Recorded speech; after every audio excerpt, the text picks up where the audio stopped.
Profe, buenas noches. Compañeros, buenas noches. Buenas noches. Hola, estimadísimos. Sara, Daniel, La profe, ¿cómo va? muy bien, ¿y ustedes? ¿Qué tal?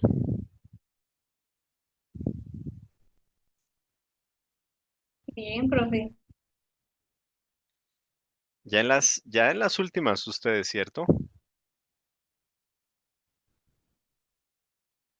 Sí, profe. Ya casi, ya casi. Bueno, vamos a dar un minutico que terminen de ingresar los compañeros.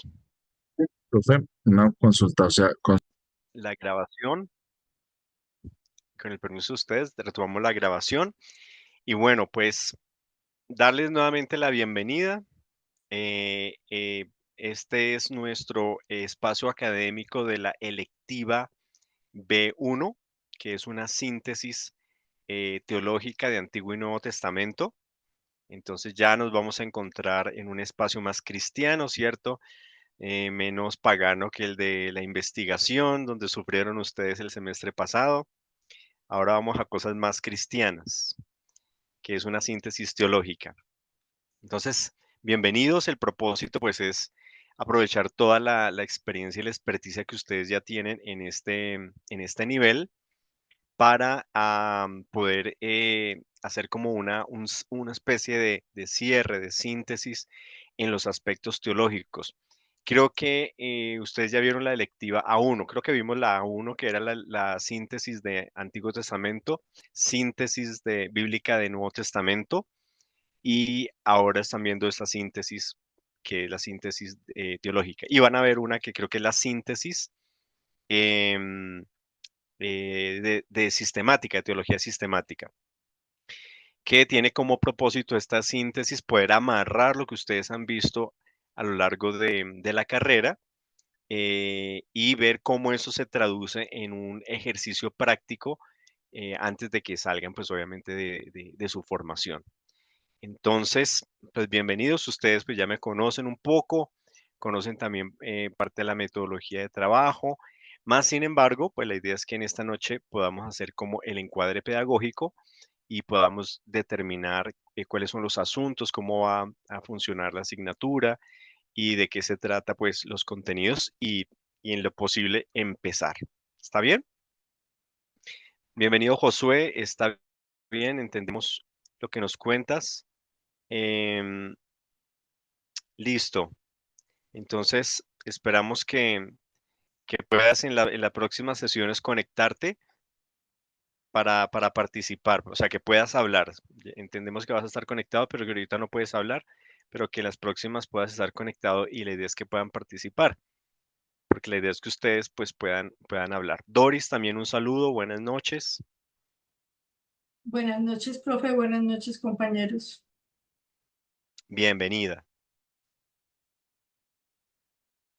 Bueno, entonces, si les parece, pues vamos a hacer el encuadre pedagógico en esta primera sesión, y podemos determinar y establecer cómo de qué se trata esta asignatura. ¿Está bien?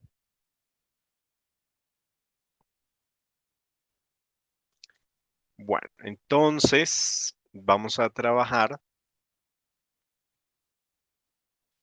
estos elementos. Eso, vamos a ir directamente al syllabus para que podamos mirar de qué se trata esta asignatura.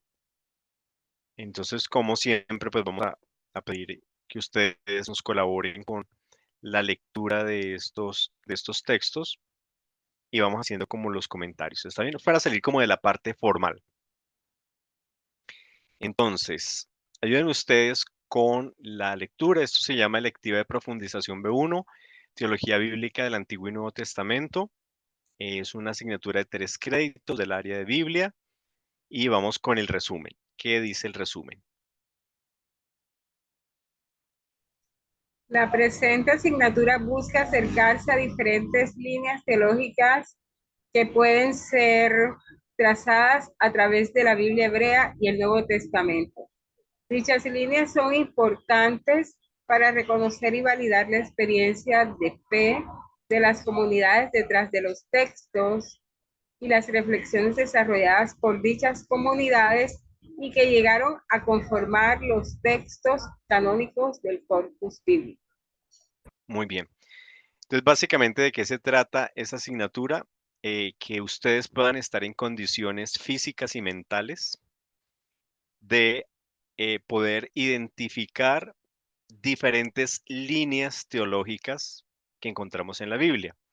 No vamos a encontrar una sola teología, sino que hablamos, o que es lo que vamos a tratar de entender a través del curso, de las teologías del Antiguo Testamento, las teologías del Nuevo Testamento.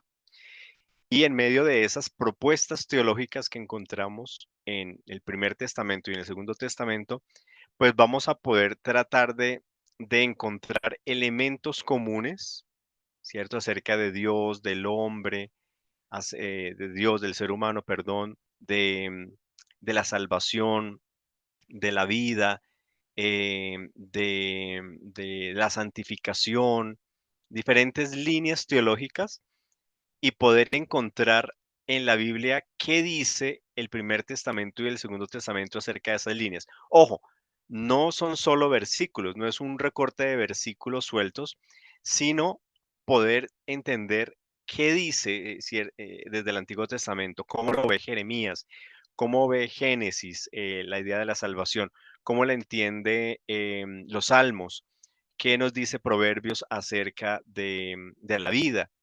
Es cómo los libros, ¿cierto? Cómo los corpus nos permiten trazar esas líneas teológicas. Y de igual manera el Nuevo Testamento, cómo los evangelios entienden lo que es la salvación, diferente posiblemente a cómo lo entienden las cartas paulinas o petrinas. Entonces son diferentes líneas teológicas. Sí, Mercedes. Gracias, profe. No sé si de pronto tendrá que ver con nosotros en derecho, llamamos eso a veces como un estudio comparado. No sé si será algo de eso, que será una comparación de acerca de una misma. Sí, tiene que ver con en algún momento un estudio comparado. De hecho, lo que ustedes van a hacer es más o menos un estudio comparado. Em, y tiene como propósito que ustedes puedan aprender a indagar acerca de líneas teológicas, cómo acercarse a cada corpus para poder indagar qué dice acerca de esas líneas, ¿sí? Es más o menos, tiene que ver también utilizando esa comparación. Ujú. Muy bien, ¿listo? Entonces, eso es muy importante, lo de las líneas teológicas, pero entonces vamos a leer la justificación. ¿Por qué hay que hacerlo? El estudio de las teologías bíblicas se justifica en el hecho que la comprensión de los textos se determina en gran medida por las líneas teológicas trazadas en dichos textos. Asimismo, dichas líneas presentarán una continuidad y discontinuidad entre Antiguo y Nuevo Testamento y la reflexión de los padres de la Iglesia y las teologías cristianas hasta Nicea, razón por la cual su estudio se hace vital. Muy bien. Entonces, eh, nosotros tenemos que aprender a ver en qué temas hay una continuidad entre el primer y el segundo testamento, qué temas son exclusivos del primer testamento y qué temas son exclusivos del segundo testamento, y trazar esas líneas y cómo las ve cada uno de los testamentos va a ser muy importante porque más adelante los padres de la iglesia van a empezar a sistematizar toda esa experiencia, ¿no? Y la mayoría lo va a hacer desde una óptica o una lectura filosófica, desde la mediación va a ser la filosofía griega, especialmente de corte platónico, hasta la Edad Media, y la segunda, alta Edad Media empieza a resurgir también esta lectura de las categorías aristotélicas. Y hoy nosotros podemos ver que esa sistematización no necesariamente fue una sistematización bíblica, sino que se hizo mediada pues a través de otras categorías. Entonces, ¿cómo hoy en día desde la teología bíblica nosotros podemos aportar a una relectura también de esa interpretación teológica de los padres? Y que luego en la Reforma Protestante, a partir de Lutero, pues se continuó algo de esas mediaciones. Y hoy en día también desde el ámbito protestante, pues estamos viendo la importancia de releer muchos, muchas categorías teológicas que habían quedado solamente en el ámbito de la teología sistemática y se entendieron desde la teología sistemática. Pero hoy en día la teología sistemática está viendo la necesidad de releerse a la luz de los aportes de la teología bíblica. Entonces, es muy importante pues que nosotros podamos tener en cuenta eso y podamos entender cómo se está haciendo esa relectura de las categorías teológicas. Un ejemplo de esas categorías teológicas es la idea de la, eh, de la salvación, ¿no?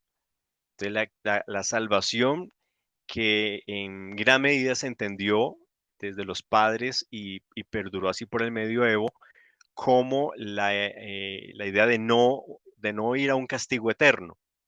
Pues ustedes saben que en la Edad Media eso fue caballito de batalla, em, pero que después de la Reforma aún así también esa categoría eh, perduró y hoy en día todavía, cuando hablamos de salvación, todavía nosotros lo relacionamos con la idea de no ir al infierno.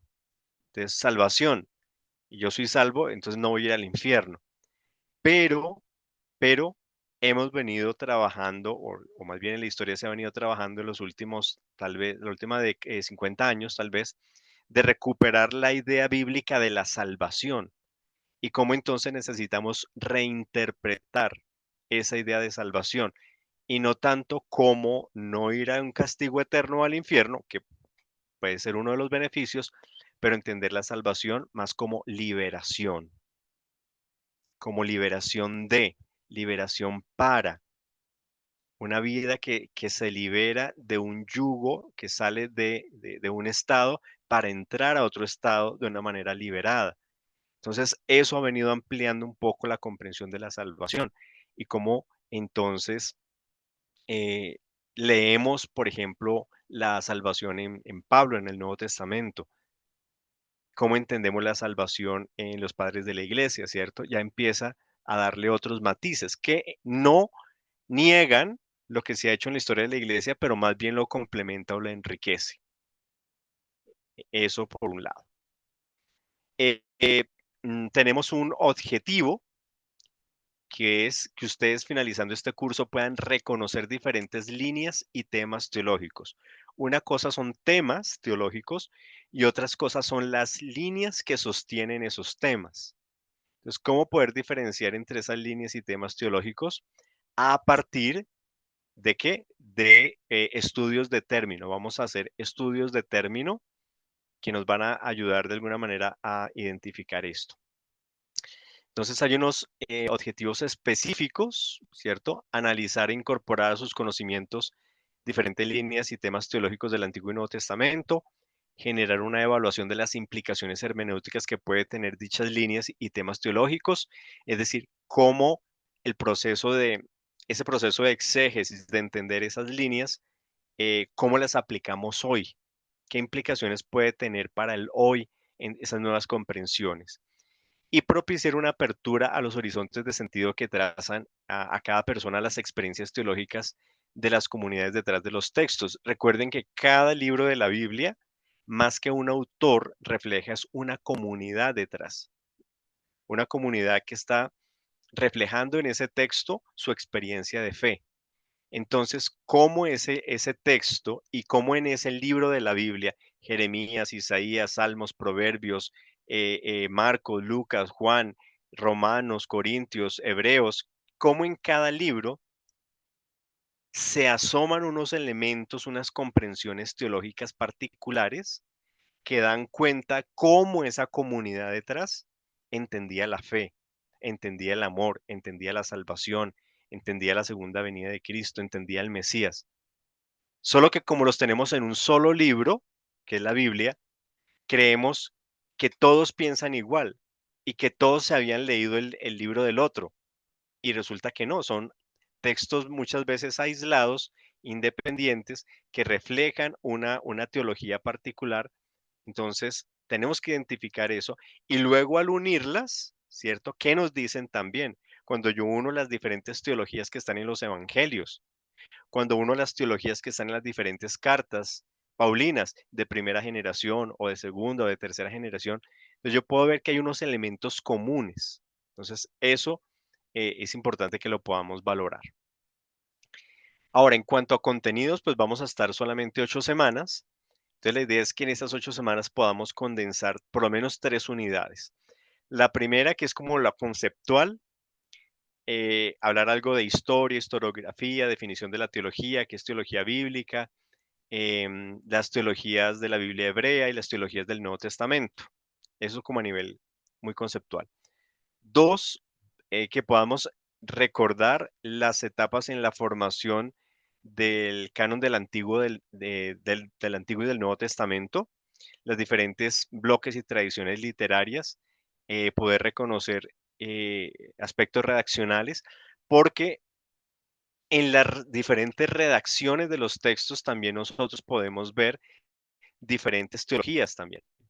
El Evangelio de Marcos, por ejemplo, se cree que posiblemente va a tener unas 4 manos redaccionales. Y en cada uno de esos momentos redaccionales, pues hay unos énfasis. Entonces, poder identificar en la primera etapa redaccional cuál era la teología, en la segunda etapa qué elementos se adicionaron y qué teología está atrás, así como en la tercera y cuarta, que es ya la etapa final, qué elementos teológicos quedaron allí. Cuando hablamos de Isaías, que está el primer Isaías, segundo Isaías y tercer Isaías. Primer Isaías antes del exilio, segundo y tercer Isaías en el exilio y retorno del exilio. Entonces hay diferentes énfasis teológicos allí. Y así para cada uno de los libros. Entonces poder identificar como de manera general esos elementos. Y una tercera etapa que ya es mirar los grandes temas y líneas de la teología del Antiguo y del Nuevo Testamento. Entonces no las vamos a poder tocar todas, pero por lo menos las más relevantes. ¿Quién es Yahvé? El ser humano, el pecado, la salvación, la iglesia, que podamos ver esos elementos. Y esto se va a complementar con el trabajo que ustedes van a hacer para este curso, que es sustentar o justificar, ¿cierto? Hablar de una línea teológica y de un tema teológico a partir de unos estudios de término que vamos a aprender a hacer. Entonces, la metodología, pues tenemos estas sesiones sincrónicas. Ustedes van a hacer unas indagaciones. La idea es que podamos hacer también en las mismas sesiones unos conversatorios, entonces en grupos, que ustedes puedan exponer o socializar mejor los avances de los estudios de términos que ustedes van a hacer. Ya les hablo ahorita de los criterios de evaluación. Bueno, eso de manera general. Aquí está el cronograma de las diferentes sesiones y qué vamos a hacer en cada sesión. Ustedes notan que hay un tema, ¿cierto? Hay un objetivo para esa sesión y un compromiso. Y ustedes ven aquí lectura 1, 2, 3. El 12 de agosto vamos a hacer una especie de quiz. La lectura 4, 5, 6, 7. El septiembre 2 va a ser el corte, solo tenemos 2 cortes. Entonces el primer corte será el 2 de septiembre. Ustedes allí van a presentar la primera fase o la primera parte del estudio de término, que yo les voy a decir cómo se hace. Y esta asignatura pues va hasta el 27 de septiembre, día en el que ustedes van a entregar pues ya su trabajo final. Y pues lo vamos a socializar. Entonces para que tengan presente este calendario, que es el que vamos a estar utilizando. Y la manera de evaluar, como el propósito es evaluar a través de resultados de aprendizaje, es decir, evaluar que ustedes son capaces de hacer algo con los contenidos que se van a dar, pues vamos a trabajar bajo la metodología de aprendizaje basado en retos. Vamos a tomar un estudio de término que lo vamos a dividir en 2 fases. Una primera fase donde ustedes van a elegir un término que van a elegir una línea teológica, un tema y un término de un libro, tanto del antiguo como del nuevo. Yo les voy a ayudar para eso, no se preocupen. y lo van a analizar ese término desde el hebreo y desde el griego. Yo les voy a ayudar y vamos a ver unas herramientas que nos van a permitir hacer eso. Eso va a ser para el septiembre 2, que es el estudio de término, la primera parte. Y el septiembre 27 ya van a entregar ustedes todo el documento con la síntesis, las explicaciones de ese estudio de término. Y el 12 de agosto, como les digo, vamos a hacer un quiz, unas preguntitas muy generales acerca de los temas de teología que vamos a estar viendo. Entonces, eso sería la manera de evaluar. Como solo tenemos 2 cortes y 8 semanas, entonces entregar la primera fase del estudio de término y luego entregar el informe final. Eso es. Aquí les voy a dejar una rúbrica para cómo se presentan los trabajos, los criterios que yo solicito y la puntuación pues que ustedes van a sacar dependiendo de lo que entreguen. Entonces siempre cerciorarse que las entregas que ustedes hagan cumplan con esta rúbrica de evaluación y que cumpla con la puntuación más alta. Esa sería como la idea. Hay una bibliografía en el syllabus, ya está en la plataforma y les voy a ir compartiendo pues una cibergrafía también para que puedan complementar el trabajo que ustedes van a hacer. Preguntas, dudas, aclaraciones, comentarios o chistes. Profe, o sea que no tendremos parcial, ¿cierto? No, no tenemos parcial. Lo que vamos a hacer es un trabajo práctico que ustedes puedan aplicar a un texto, en este caso a una línea teológica, el análisis de término. Eso es. ¿Sí? Es muy interesante, es muy chévere, se van a dar cuenta porque realmente podemos aplicar ahí el hebreo y el griego finalmente. O sea, ¿para qué sirve el hebreo y el griego que hemos visto? Bueno, pues para poder mirar, en este caso, cómo le aporta a una línea teológica, entender unos pasajes. Entonces, el ejercicio es bonito, no es tan dispendioso, pero es muy interesante. Uno descubre muchas cosas de ese texto. ¿Y cuál es la pretensión? Pues que sumemos al final esos trabajos. Siempre les digo, pues ojalá los sumen ya cuando queden calificados y revisados y los compartan con sus compañeros. Y con eso a todos nos queda una síntesis de diferentes temas teológicos que luego podemos usar también en nuestras enseñanzas, en lo ministerial que estemos haciendo o para compartir con otras personas. ¿Está bien? Preguntas, dudas, aclaraciones, protestantes, resignación total. Es muy chévere. Realmente aquí ya en este curso, aunque lo vamos a hacer solo de 8 semanas, podemos hablar de muchas cosas de teología que no hemos podido hablar, ¿no? Y hacernos preguntas y ver qué dice la Biblia frente a esos temas. Claro, vamos a dar unas orientaciones para no hablar de cualquier cosa, em, sino que podamos hablar de temas teológicos y cómo los aborda la Biblia. Sí, Daniel, Profe, según el cronograma, entonces llegamos siempre a cada clase según la fecha con la lectura que hay para ese día, ¿cierto? exactamente, exactamente. La idea es que Eh, ustedes lean para que aporten, si no, pues les toca siempre escucharme echar carreta, pero la idea es que ustedes puedan aportar, más bien yo les voy a llegar es con preguntas. Bueno, según el autor de la lectura, ¿qué dice él de tal cosa? Y a partir de ahí vamos generando como las discusiones. Bueno, el autor del libro dice tal cosa, vamos a ver qué dice la Biblia. Entonces sí es importante que puedan leer. Pero a propósito de tu pregunta, eh, nosotros nos encontramos los días lunes de 6:20 a 50 7:50, exactamente. Y los días viernes de 6:20 a 9:30. a, a 9:30. Bueno, yo hablé con el coordinador, que yo tengo una dificultad los viernes en la primera parte, porque se me cruza con un curso. Entonces, la idea es que para ayudarles con la síntesis y como la idea es que ustedes deben hacer sus trabajos dentro del horario de clase, El día viernes, la primera parte más o menos hasta las 8:15, de 6:20 a 8, tal vez, ustedes van a trabajar en su trabajo, en los avances de su trabajo y en la lectura. Yo les voy a dejar cada semana un taller, un tallercito sencillo, son 2 o 3 preguntas para que desarrollen la lectura y le saquen el provecho. En otro viernes no van a tener lectura porque la idea es que avancen en el estudio de término. Es chévere, no es tan difícil, pero sí hay que trabajarle.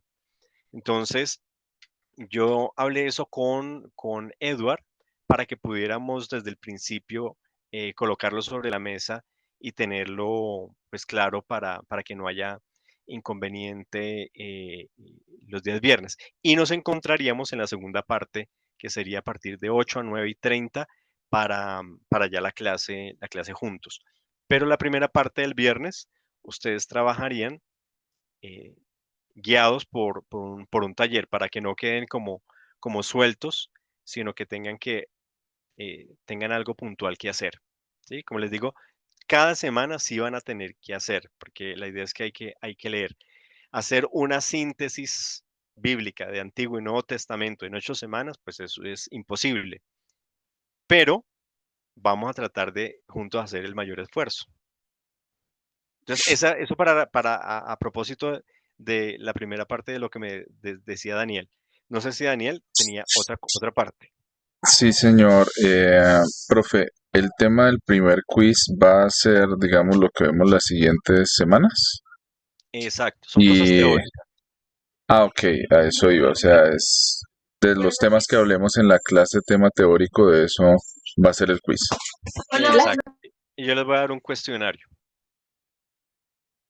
Les doy 10 preguntas de lo que hemos visto para que ustedes las repasen. No para que las resuelvan, sino para que las repasen en su mente.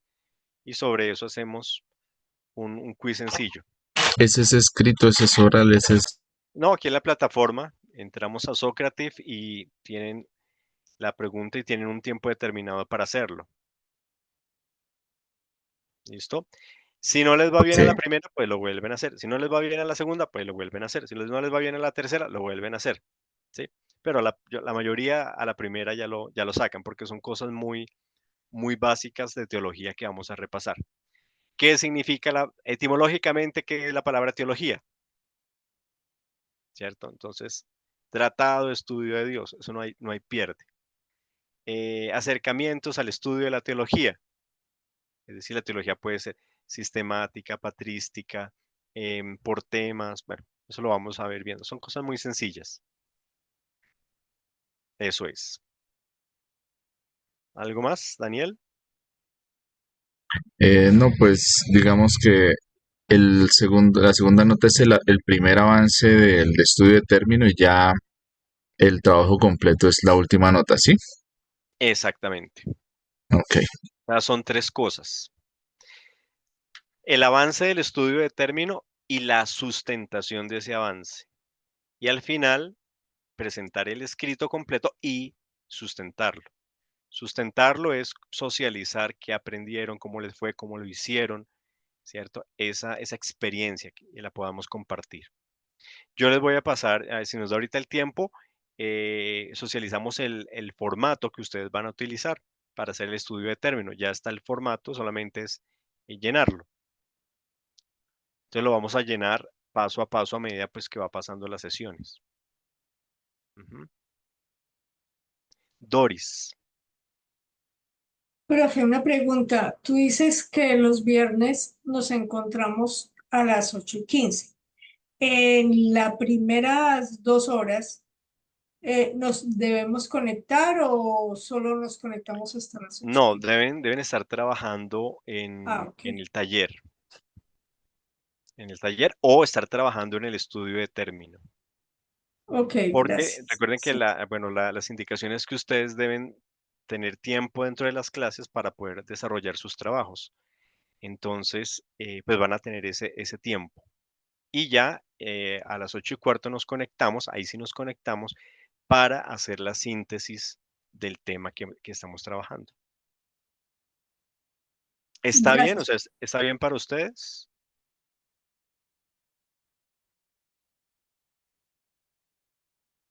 Entonces, para dejarlo de una vez como, como establecido, pues para que ustedes sepan que van a contar con ese tiempo.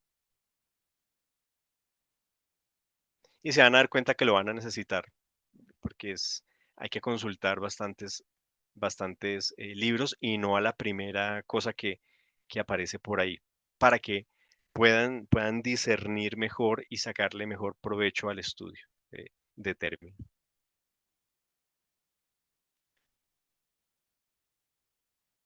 Bueno,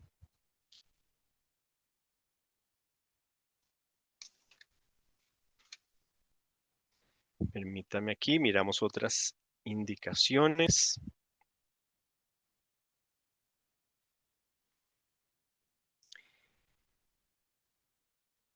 Bueno, entonces vamos a ver el formato de estudio de término.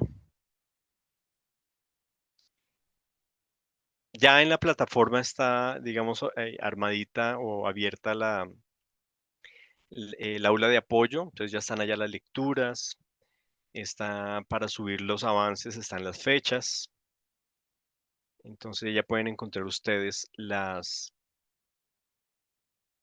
lecturas.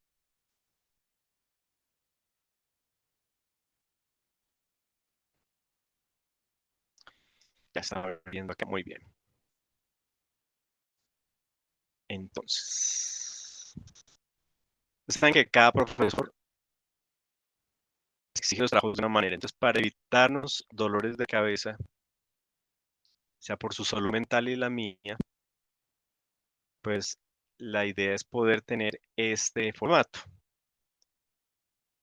Ese es el formato que vamos a utilizar como estudio de término.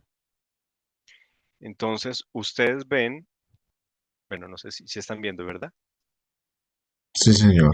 Bueno, es un documento que tiene esta forma. Entonces dice estudio de término, está el rótulo, no le vamos a colocar ni portada, ni contraportada, ni recontra mega portada, no, dejémoslo así por ahora, con esos daticos. Aquí va a ir el título, o sea, en negro está lo que debe quedar y en rojo aparece, son como los comentarios para que ustedes tengan en cuenta lo que deben hacer. Entonces, por ejemplo, estudio de término. Escriba aquí el término y el pasaje donde lo estudiará. Entonces, lo que ustedes tienen que decir aquí, estudio de término shalom y paz. Shalom y paz.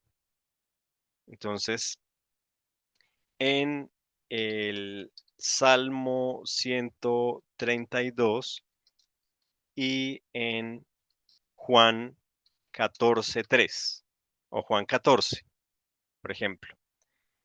Si este fuera mi estudio de término, entonces va aquí es el título, ¿no? El título de cuál es el término en hebreo y en griego, o podría ser aquí Shalom e Irene, ¿cierto?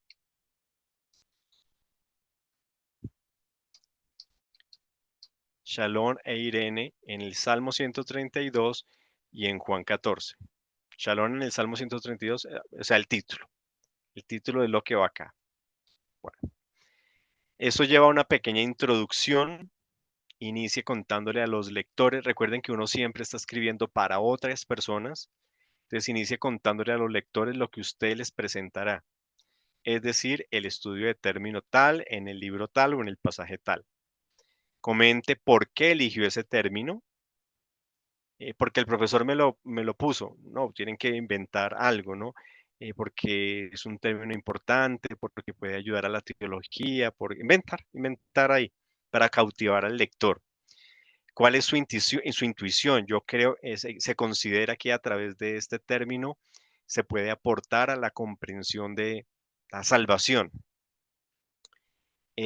Cuéntele a los lectores cómo cree usted que el término seleccionado aporta al tema y línea teológica del Antiguo y Nuevo Testamento. Eso es lo que vamos a ver, qué es eso, ¿no? Y luego ustedes van a poder hacer esa pequeña introducción.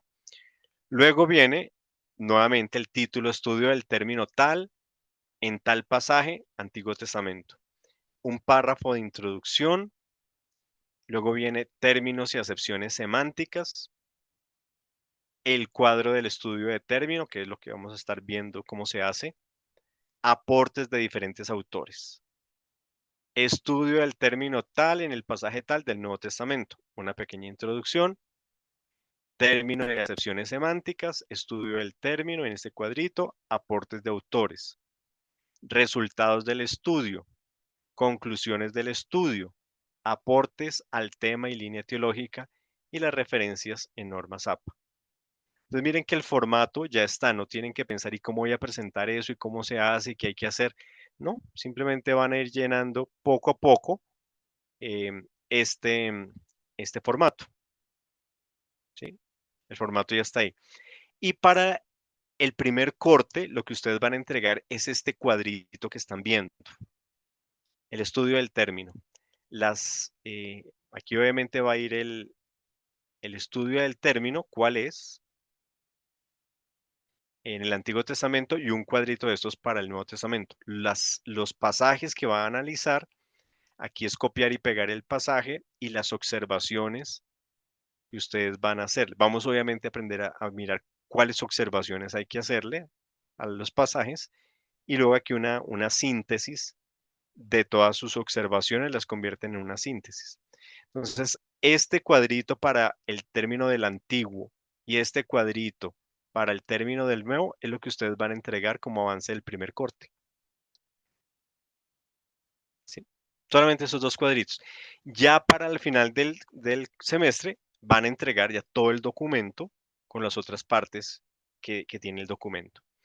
Entonces ahí les queda de manera ordenada y organizada cómo se presenta, cómo se hace un estudio de término que le apunte una línea teológica.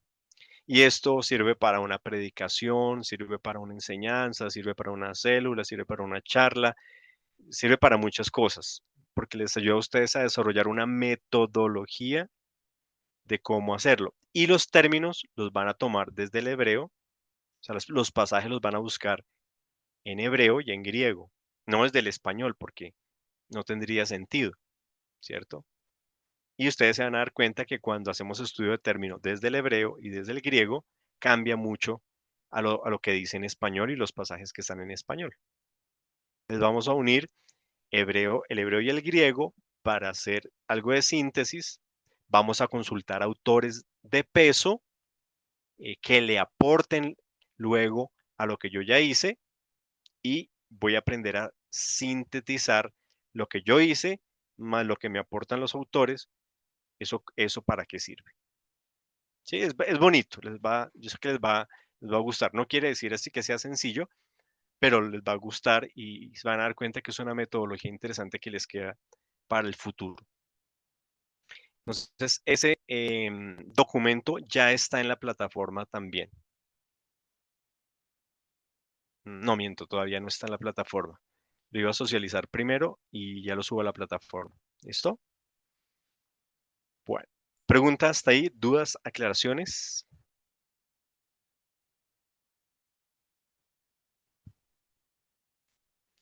Para elegir el término y para elegir la línea y el tema teológico y los pasajes, eso lo vamos a hacer juntos. Esto lo vamos a hacer el 12 de agosto.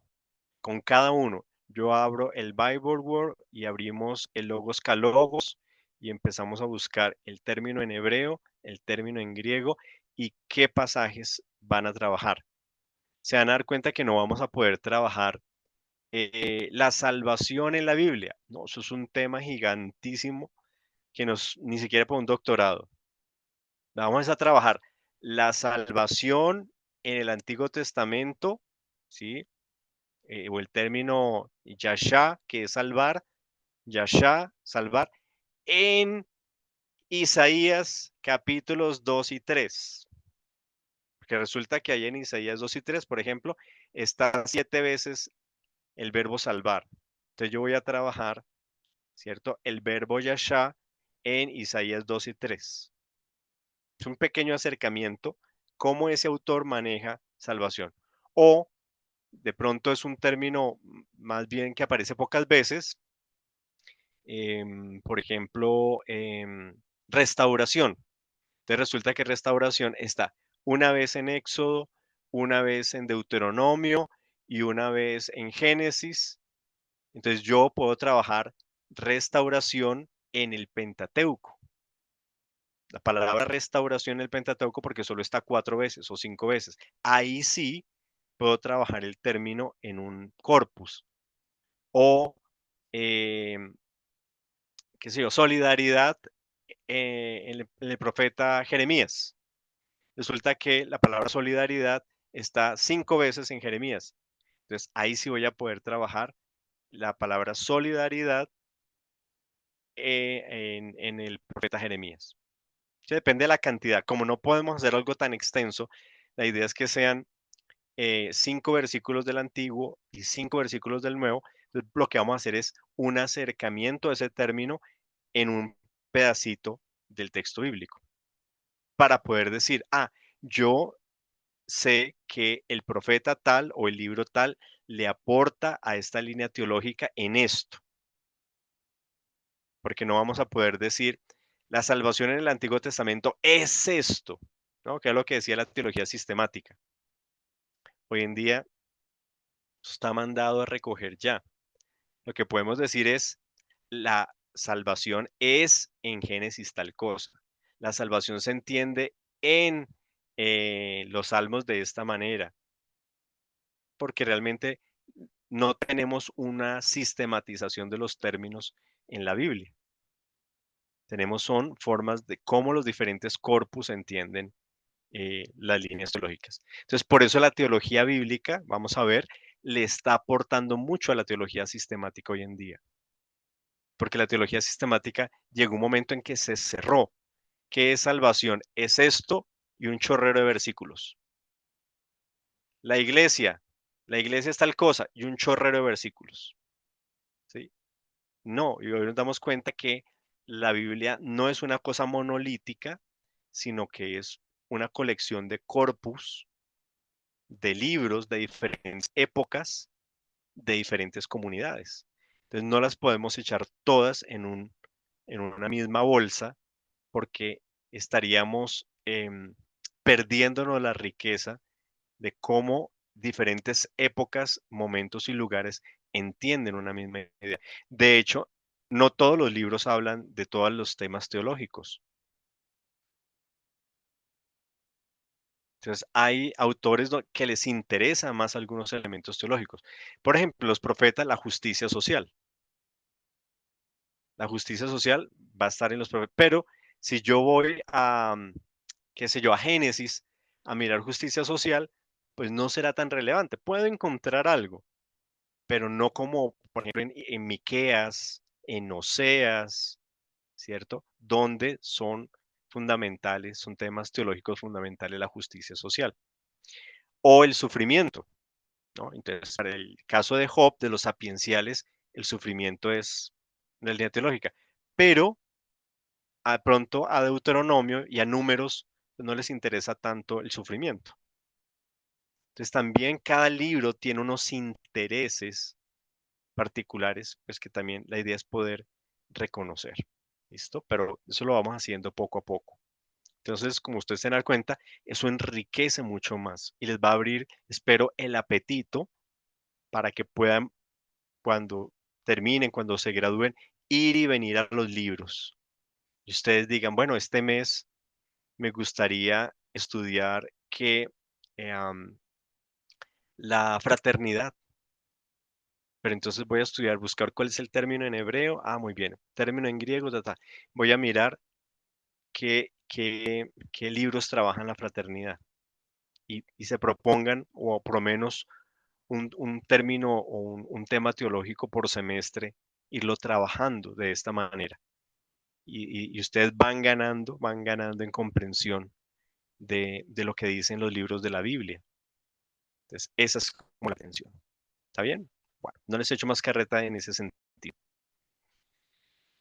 Bueno, entonces, para entrar en materia, vamos a hacer un receso, unos 5 o 10 minuticos, y ya entramos con la primera cosa que tenemos que hablar. ¿Les parece?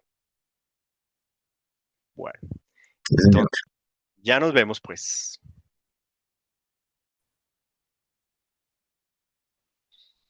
Muy bien, muy bien, muy bien. Entonces, les he dejado aquí en el chat el formato de estudio de término para que lo descarguen de una vez. También lo voy a dejar en la plataforma, pero lo pueden descargar como para cacharrearle, como se dice coloquialmente por ahí. Bueno, entonces vamos a entrar a mirar cómo los textos, ¿cierto? Bíblicos, no podemos todos meterlos como en un mismo cajón. Entonces,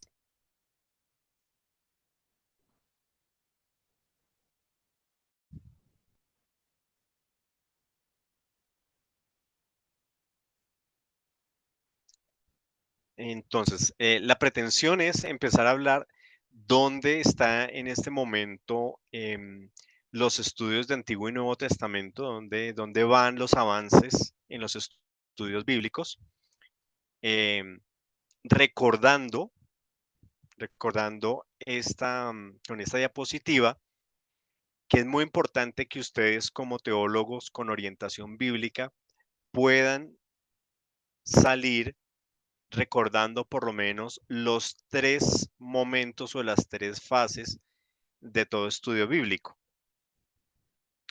Ustedes ven aquí en esta diapositiva que todo estudio bíblico tiene como tres momentos en el texto, o hay tres acercamientos del texto. Lo que llamamos el detrás del texto, el texto y el delante del texto. Es decir, son las tres fases que nosotros, otras tres miradas que tenemos que hacerle a los estudios de un texto. El detrás del texto, cuando decimos detrás del texto, estamos hablando de lo que en los métodos exegéticos llamamos toda la diacronía. La diacronía tiene que ver con todo el contexto de los textos, em, que pretenden que podamos reconstruir el mundo del texto, ¿no? La diacronía nos ayuda a reconstruir el mundo del texto. Entonces, ahí va datación, autoría, lugar, pero también van todas las herramientas de los métodos histórico-críticos que nos permiten reconstruir ese texto. Entonces, la crítica literaria, la crítica textual, historia de las formas, historia de las tradiciones, historia de la redacción, todo esto son herramientas que nos permiten a nosotros hablar del detrás del texto, el mundo que está detrás del texto, al que hace referencia al texto. Entonces, cuando yo estoy leyendo Génesis capítulo 12, que dice que Abraham sale, ¿cierto?, de Ur de los Caldeos,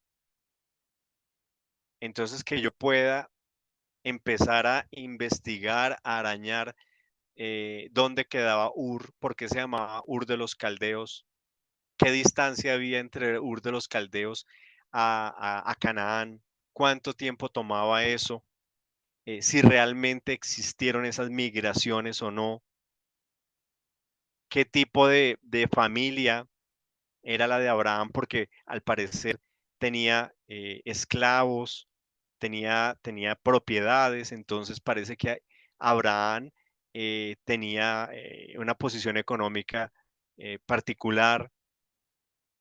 Entonces, todo eso me ayuda al detrás del texto, el mundo del texto, que es muy importante, todo lo contextual. Entre más yo pueda contextualizar un texto, es decir, poder indagar la geografía, la historia, la cultura, la religión, la política, todo lo que está detrás de ese texto, yo gano, yo gano en ese detrás del texto, en poder entender el mundo del texto. donde se desarrollan los eventos de ese texto. ¿Sí? Es el detrás del texto.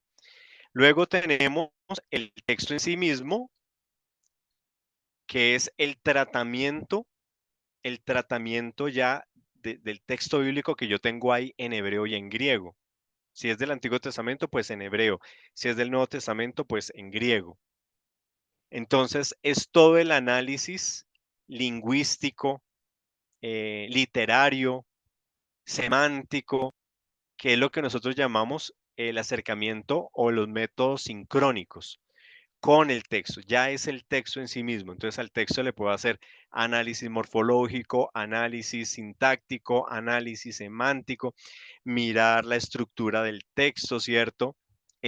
Poder encontrar palabras que se repiten, claves, estructuras que están ahí dentro del texto, si son oraciones nominales, verbales, hacerle análisis retórico, narrativo, análisis semiótico. Hay muchos tipos de análisis que ya es lo que yo le hago al texto.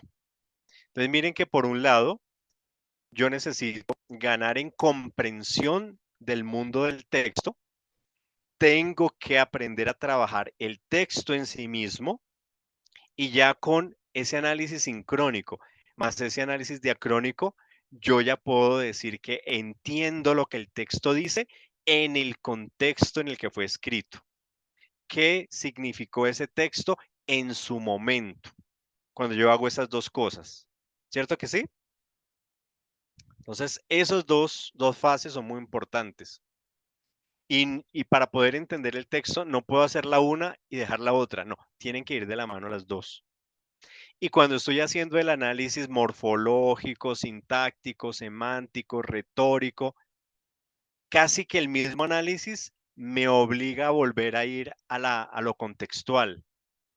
Casi que el mismo análisis me obliga a tener en cuenta la cultura, la geografía, ¿sí? Esas cosas van de la mano. Solo que uno las separa, digamos, pedagógicamente, pero eso va interrelacionado. Y cuando ya tengo esos dos elementos, pues ustedes saben que entonces podemos pasar al delante del texto, que es la parte de la hermenéutica que busca la actualización del texto. Todo esto es hermenéutica, ¿no? Todas esas tres fases son hermenéutica. Pero la primera fase es la parte exegética de la hermenéutica y la segunda parte es ya la actualización hermenéutica. Pero todo es hermenéutica. Entonces, para esa actualización es el delante del texto. Cómo ese texto ahora se me presenta a mí, está delante de mí.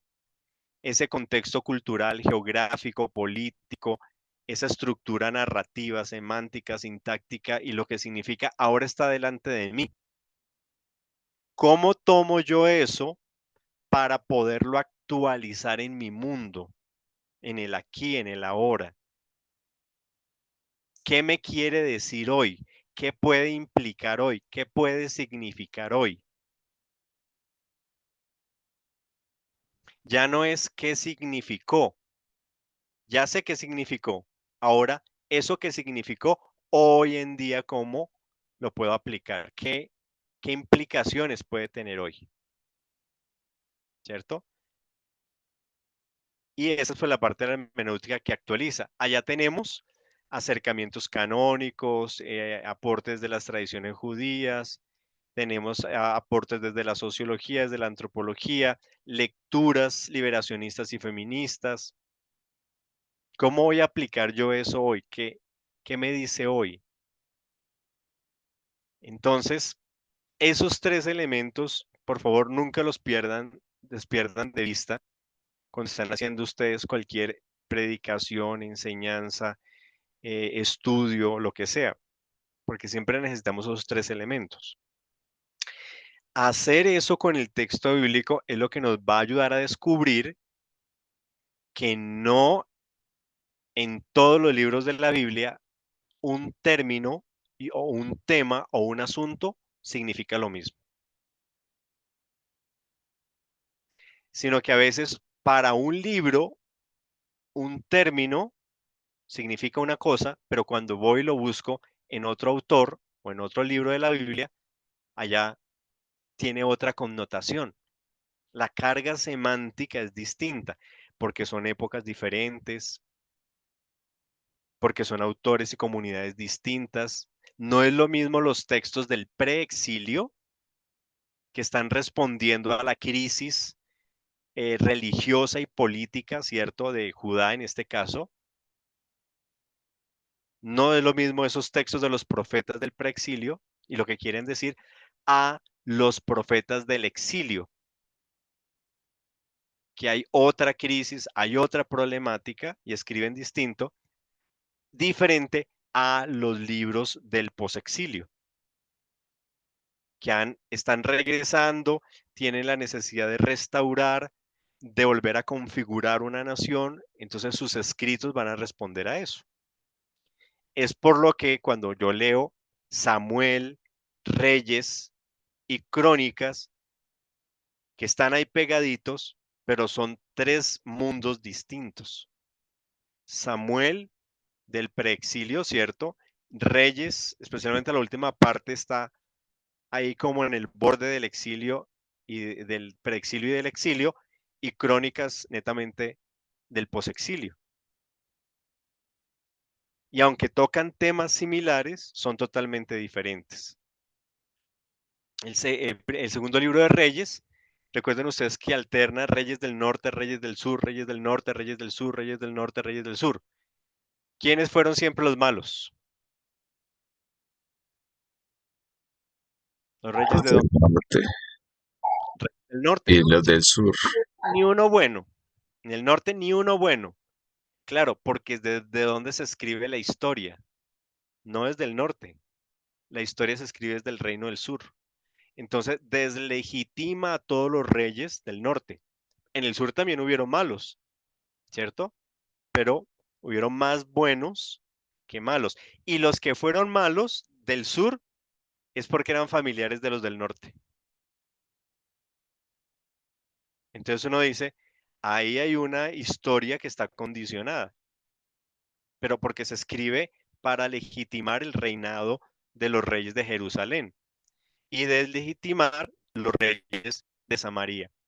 Y cuando vamos a Crónicas, y uno dice, oiga, pero Crónicas ni siquiera menciona a los reyes del norte, solo le interesa a los del sur, ahí sí que los elimina. ¿Por qué? Porque se escribe al retorno del exilio y su interés era volver a conectar con la dinastía davídica. No le interesa a los del norte porque los del norte ya hacía como 200, 300 años habían desaparecido. Entonces, ven, cada libro, cada parte o cada corpus va a trabajar de una manera distinta. Entonces, si yo buscara cómo entiende la idea de los reyes en Samuel, lo entiende de una manera. Cómo entiende los reyes en Reyes es otra cosa. Cómo entiende los reyes en Crónica, ¿sí? Es otra cosa. Entonces, a eso nos referimos y por eso la invitación que ustedes puedan aplicar, digamos, esos elementos, siempre esos tres momentos en sus estudios de la Biblia. ¿Listo? Bueno, y entonces, dicho eso, que no sé si ya lo habíamos hecho, pero si ya lo hicimos, vamos a recordar este ejercicio de quién mató a Goliat. ¿Sí? No sé si ya lo habíamos hecho, vamos a recordarlo. ¿Recuerdan ustedes quién mató a Goliat? David. La onda, Muy la bien, piedra, ¿cierto? no, es La piedra. ¿Quién mató a Goliat? La piedra, la claro. piedra. La espada. Ah, la espada, porque la espada fue la que le quitó la cabeza. Muy bien, muy bien. Entonces, vamos a ver quién mató a Goliat. Aquí tenemos un texto del primer libro de Samuel, capítulo 17, versículos 3 al 7, y luego pasamos al 48, 49, hasta el 51. Entonces, ayúdenme ustedes con la lectura de este texto, por favor.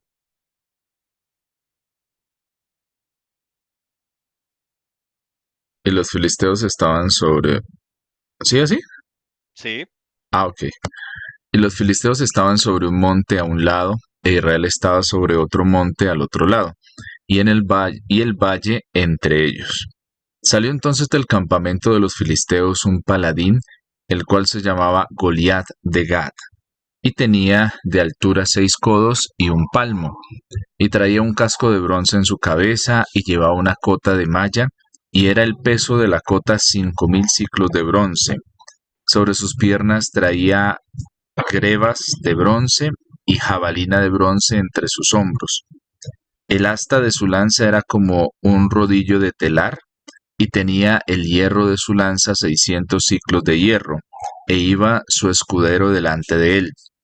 Y aconteció que cuando el filisteo se levantó y echó a andar para ir al encuentro de David, David se dio prisa y corrió a la línea de batalla contra el filisteo. Y metiendo David su mano en la bolsa, tomó de allí una piedra y la tiró con la honda, e hirió al filisteo en la frente, y la piedra quedó clavada en la frente y cayó sobre su rostro en tierra. Así venció David al filisteo con honda y piedra, hirió al filisteo y lo mató sin tener David espada en su mano. Entonces corrió David y se puso sobre el filisteo, y tomando la espada de él y sacándola de su vaina, lo acabó de matar y le cortó con ella la cabeza.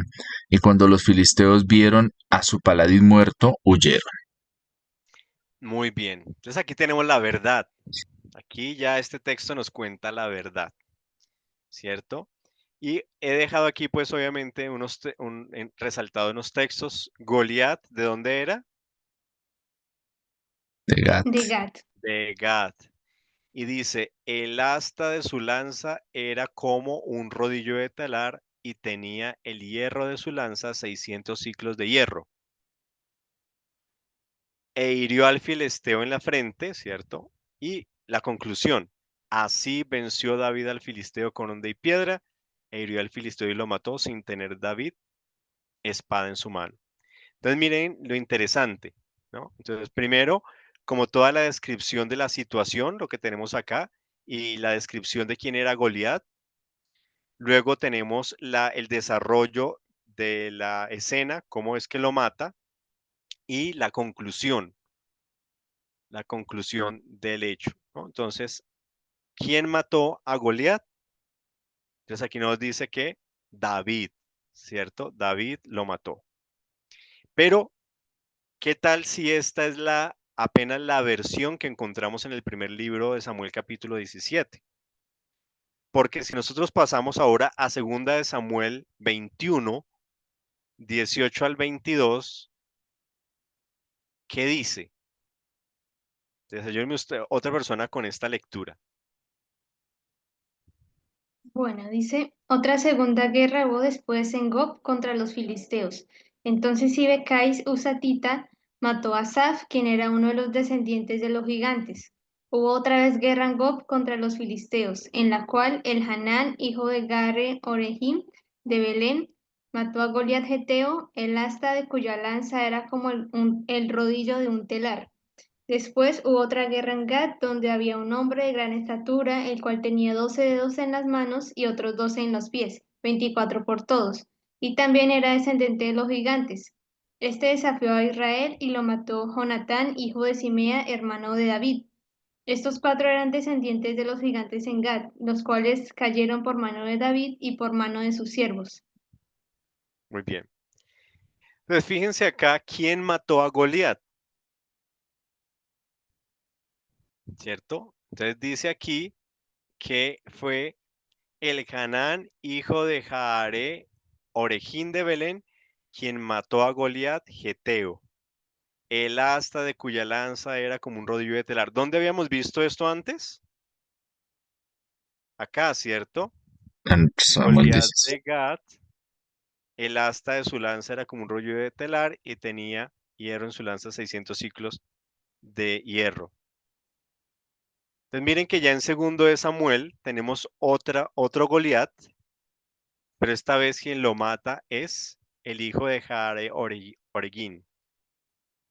Es más, dice que había otro más descendiente que lo mató, ¿quién? Jonatán, hijo de Simea, hermano de David. Y que finalmente le atribuyen todo por mano de David, pero miren que aquí David no mató a ninguno,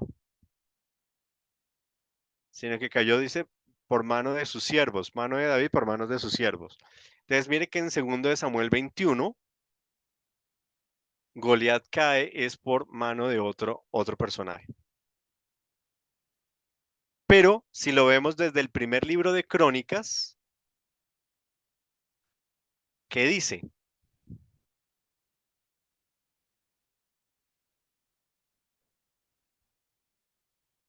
¿Quién nos ayuda ahí con esa lectura? Después de,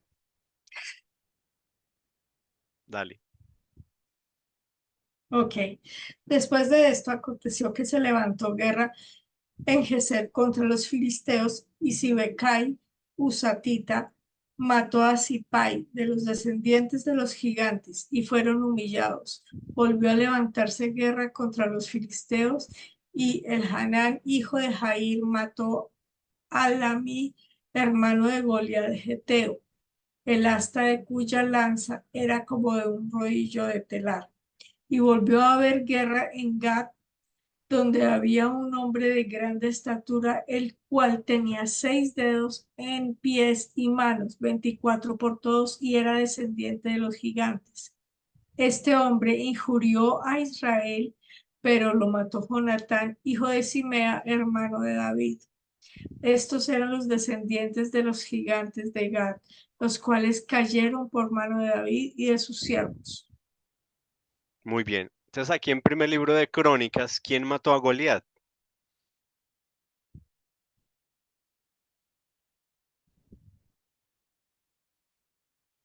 Entonces, fíjense que aquí ya no es a Elhanan, Goliat, sino a Ladmi.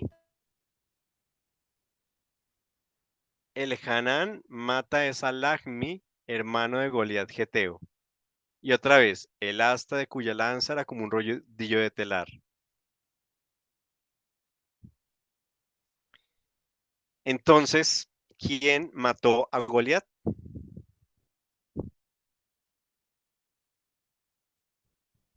¿Cierto? ¿Con cuál texto nos quedamos? ¿Cuál es el verdadero? Pues miren que tenemos uno en primer libro de Samuel, uno en segundo libro de Samuel y uno en Crónicas. Pero no son como tres, digamos, tres personas de pronto diferentes. Si uno mira desde donde uno era Goliat de Gat, el otro lo marca como, creo que era Geteo, algo así, ¿no? Geteo es de Gat. ¿Lo mismo? Sí, es el gentilicio. Goliat Geteo de Gat. Porque no, el gentilicio no es Gateo, el de Gat no es Gateo, sino Geteo. Ok.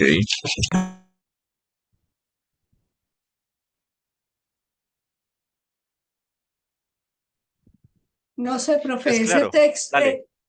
perdón, esos tres pasajes los he leído así paralelos y siempre me he cuestionado mucho eso, porque hay otros pasajes donde, por ejemplo, el rey David mató a no sé cuántos y está hablando de las guerras que tuvo y todo eso, pero se le atribuyen es a él.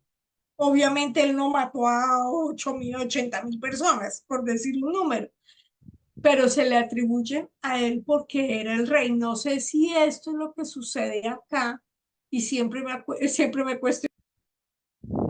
Muy bien, muy bien.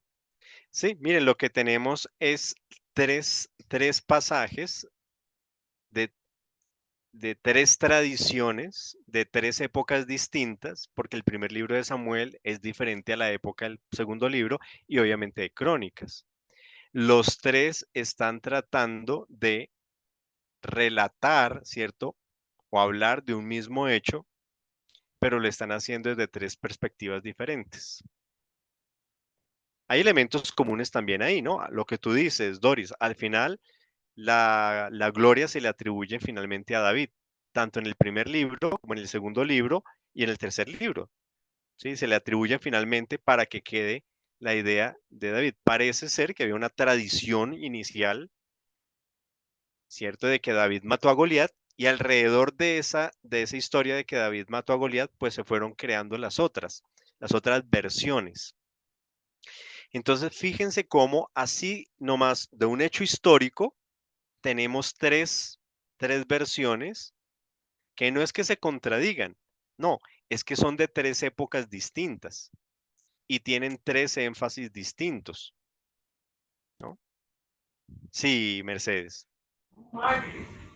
Profe, y también, pues, también hay una parte que hace referencia a los valientes de David, ¿no? Entonces eso ha hecho carrera de que es un grupo realmente cuyo líder original y que marcó la pauta de matar, por ejemplo, a un gigante fue David. Entonces, y también hay otra cosa que ahora se me fue la paloma, pero tiene, tiene que ver con respecto de los testimonios que se dan con respecto a un mismo hecho en el antiguo Israel, y es que hace referencia a que para que tuviera validez, creo, profe, pues tú eres el experto en eso, también tenía que ser en cuanto a lo temporal, que fuera muy cercano lo que se refiere, lo que se escribía a la época en que había sucedido. Entonces, también hay varias épocas, como estás diciendo, diferentes tradiciones, y por eso de pronto los más lejanos al suceso han podido agregarle algunos elementos, ¿no? Ahora, ahora en derecho se hace una visión diciendo de que, por ejemplo, yo siempre lo he referido de pronto a los compañeros o en otros contextos, y es que aquellos testimonios, cuando se van a tasar o cuando se van a valorar las pruebas testimoniales, por ejemplo, dos o tres testigos, los jueces o los magistrados sospechan más de aquellas versiones que son exactas. Esas son las más sospechosas, porque eso está en la Corte, jurisprudencia de la Corte Suprema de Justicia en Colombia, que Ve, aquellas tremendo. testimoniales que son exactas son las más sospechosas. Entonces, Muy bien. tienen diferentes visiones, los testigos lo miran desde un punto de vista diferente, desde un Exacto. punto geográfico diferente, entonces eso. Así es, muy bien, muy buen aporte, sí. Entonces, fíjense aquí, ¿cuál de los textos dice la verdad? No, los tres. Los tres son ciertos, porque los tres son de tres épocas diferentes y tienen una intencionalidad también al recrear la historia de quien mata a Goliat, ¿cierto? En cada uno de esos momentos. Entonces, simplemente utilizaba este ejemplo bíblico para mostrarles cómo aún en un hecho histórico hay diferentes visiones. Ahora, si preguntáramos acerca de lo teológico, ¿sí? ¿Cuáles son los intereses teológicos del primer libro de Samuel, del primer libro de Crónicas, del segundo libro de Samuel?